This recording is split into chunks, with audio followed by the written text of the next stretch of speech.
Dan kita tahu bahwasanya ini terjadi ketika mereka dalam perjalanan dari Mesir pergi ke apa namanya pergi ke tanah terjanji yang dijanjikan bagi mereka. Dan mereka ini lucunya adalah mereka lupa bahwasanya dulu mereka ketika di zamannya Firaun itu mereka tertindas banget.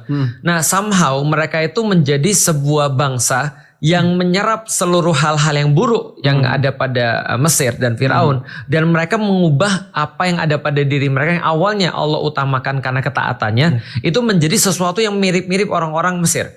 Yang satu yang kita lihat, apa yang bisa kita lihat, satu di Mesir kejadiannya adalah setiap orang-orang yang di revolusi mental itu ya, yang dibunuhin anaknya, dihidupin yang perempuan, dibunuh yang laki-laki, itu dikasih salah satu revolusi mentalnya adalah mereka disuruh untuk sangat-sangat silau dengan harta.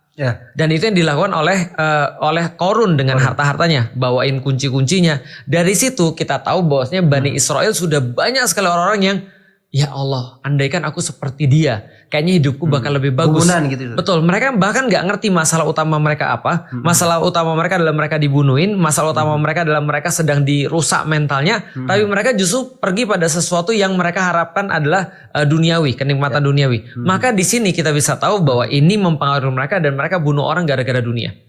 Kita nggak bahas tentang bapak-bapaknya ya. Mungkin bapak-bapaknya ini jawaban Allah yang terakhir. Bahwasanya orang-orang yang merasa bahwa dia menyerahkan semuanya, itu orang-orang merasa dia tuh bodoh. Ternyata dia yang dapat paling banyak.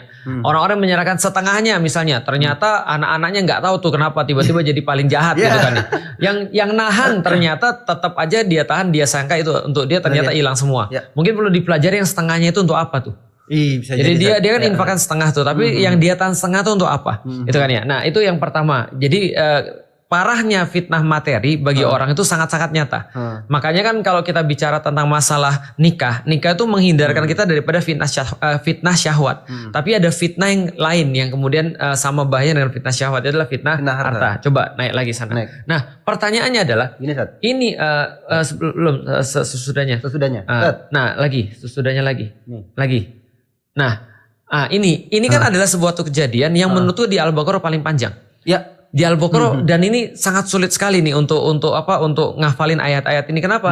Karena ayat-ayat ini berbicara tentang sesuatu yang sangat berat. Dan kita tahu bahwasanya Bani Israel banyak sekali fitnah darah. Bunuh orang, lalu kemudian mereka udah terbiasa bunuh orang, mereka udah terbiasa menganiaya orang, mereka udah terbiasa untuk dibunuh atau membunuh dan seterusnya. Nah, di fitnah darah ini Allah pengen ngasih tahu bahwasanya fitnah darah ini sangat-sangat kejam. Antum bunuh orang aja itu kejam, apalagi antum sudah bunuh orang, memfitnah orang sampai seluruh kampung ribut gara-gara itu. Nah, itu yang terjadi adalah orang-orang ikut dosa-dosa